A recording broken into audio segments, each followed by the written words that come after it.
पहुंचाती रहे। सिद्धार्थ पांड्या हमारे साथ एक बार फिर जुड़ गए। सिद्धार्थ पांड्या के पास जाता हूं। सिद्धार्थ बताइए, आप वहां खड़े हुए हैं जहां पोर्ट में नाव बनाने का काम चल रहा था, जेसीबी वहां से चीजें क्लियर करने में लगी हुई है। तूफान कुछ देर के लिए ठहरता है और फिर शुरू हो जाता है। प्लीज बताइए। दीवार खड़ी की गई है, अगर आप सामने देख पा रहे हो जा नहीं सकते क्योंकि दरिया और जोखिम इस वक्त लेना बिल्कुल सही नहीं है, इसलिए सुरक्षा को ध्यान में रखते हुए हम यहाँ पर हैं और यहीं से हम आपको दिखाएंगे।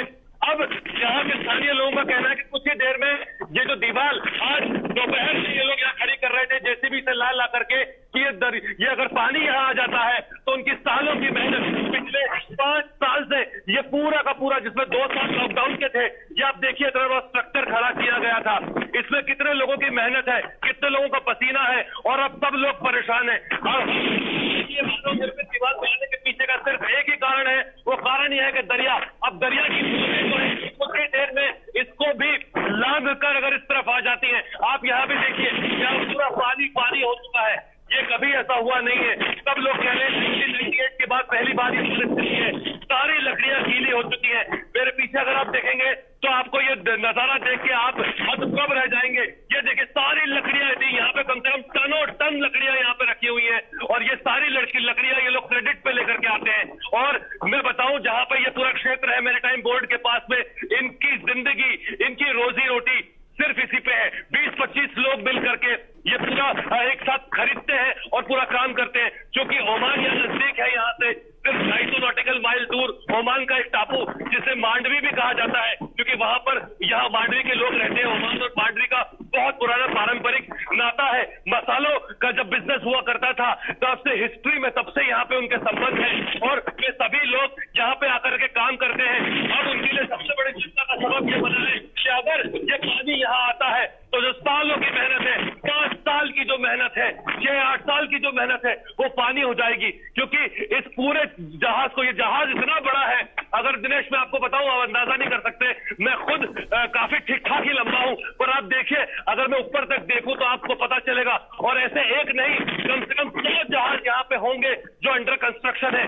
लोगों की रोजी रोटी, लोगों की तूफान आएगा तो आया, और उसके बाद में उनकी जिंदगी का क्या होगा, उनके बच्चे क्या करेंगे। और अगर ये पानी यहाँ आ जाता है, खासा ये अगर यहाँ पे आ गया तो उनकी मुसीबतों का फिर कोई मोल नहीं है।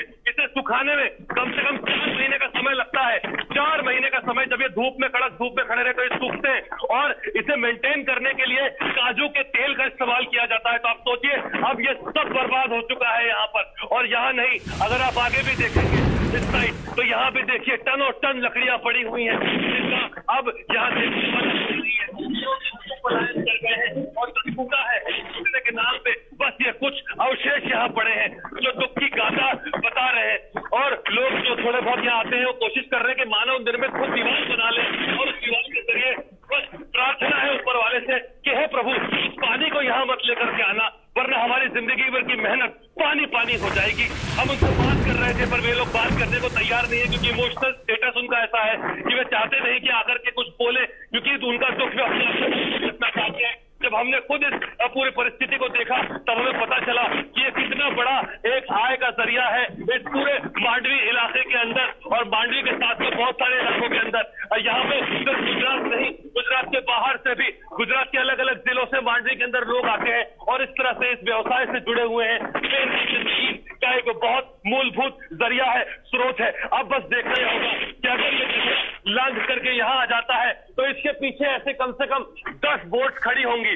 ये पानी आएगा तो फिर पानी, देखिए पानी अपना रास्ता खुद बनाता है, वो किसी की सुनता नहीं, किसी की करंट रुकता नहीं। प्रकृति का प्रकोप भी है और प्रकृति एक तरह से आशीर्वाद भी है, पर प्रकृति जब प्रकोप बनती है तो उसके बाद में लोगों के ऊपर उसका बहुत बुरा असर होता है। तो सबकी उम्मीद और कामना यही है। आप देखें ऊपर तो सब हिल रही है लकड़ियां, हम इसलिए बुनियादी दूरी बना के खड़े हैं और कोशिश यहाँ पे यही है कि जो इससे दूरी बने रहे, लोगों को भी यहाँ मना किया गया है, हम भी बुनियादी दूरी बना के खड़े हैं ताकि बस दिखा सके।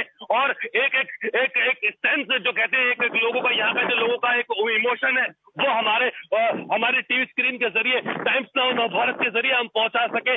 सबसे बड़ी बात यहाँ पर यही है कि इन सभी परिस्थितियों के बीच में कुछ इसी तरह जुगाड़ करके लोग काम कर रहे हैं। अब उम्मीद बस यही है कि जैसे ही थोड़ा सा यहाँ माहौल शांत हो, हालांकि पिछले 10-15 मिनट में थोड़ी सी शांति यहाँ पे आई है, पर वो शांति किसी जो शांति होती है वो सुनसान जो समय होता है वो एक बहुत बड़े तूफान की आहट देता है, और वही होता है। ये देखिए, हम खड़े बात कर रहे हैं और ये बारिश चालू हो जाती है। तो यहाँ पे पल में तोला पल में माशा, ये परिस्थिति है पूरी यहाँ पर उसके साथ में। और इसीलिए लोग अब प्रार्थना कर रहे हैं कि प्रभु जल्दी से जल्दी इस विपदा से हमें बचाइए, और विपदा से बचाने के बाद में हमारी जिंदगी पटरी पर आए, यही बस वो प्रार्थना लगातार कर रहे हैं। और हमारी भी बात उनसे हो रही है।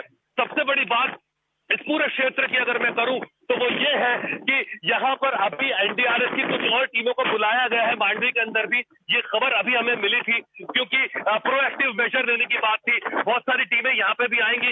हमारी कोशिश भी ये रहेगी कि आगे हम सिटी के अंदर जा पाए, पर चूंकि अभी हर जगह जाने पर मीडिया के कवरेज पर भी बहुत जगह प्रतिबंध लगाया है। पूरे मांडवी के दरिया इलाके के अंदर धारा 144 लगा दी गई है, और बिल्कुल सख्त तौर पर हिदायत दी गई है कि कोई भी यहाँ पर आकर के किसी भी तरह का कवरेज न करे। पर चूंकि हमारा ये फर्ज बनता है टाइम्स नाउ नव भारत पर कि हम लोगों की बातें हमारे स्क्रीन के जरिए सच्चाई जो है हम बता सके, और उन लोगों का अगर कुछ भला हो पाता है तो वो हमें लगता है कि हमने हमारा कर्तव्य पूरा कर लिया। पर मैं भी यहाँ देख रहा हूँ कि ऐसी बहुत सारी परिस्थितियों का निर्माण हो रहा है। बस इंतजार उसी समय का है कि मौसम का मिजाज थोड़ा ठंडा हो, जो वरुण देवता है वे थोड़ा सा अपने आप को शांत करें, ताकि लोगों के सांस के अंदर सांस आए। पर वही बात है कि लोगों के मन में ये बात बनी हुई है, आस्था बनी हुई है कि जल्दी से जल्दी इन पूरी चीजों का निकाल होकर के आएगा। मैं आपको एक बहुत इंटरेस्टिंग चीज बताता हूँ।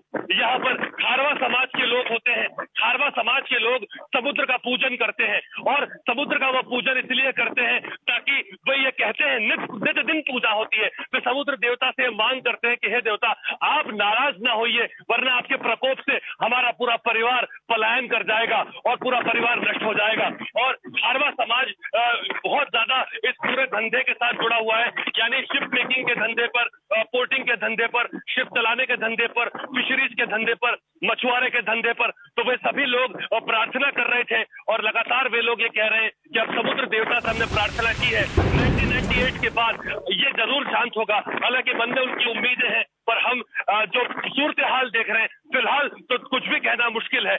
हर बार मौसम चेंज होता है, पर सबसे बड़ी बात यह है कि उम्मीद पे दुनिया कायम है, और यहाँ पर यही उम्मीद सबके मन में लगातार टिकी हुई है। जी, कमाल की रिपोर्टिंग आपकी। आपने जिस तरीके से वहां का पूरा खाका खींचा, जो हम देख पा रहे हैं वो, और जो नहीं देख पा रहे हैं आपके शब्दों के जरिए हमने सब कुछ देख लिया।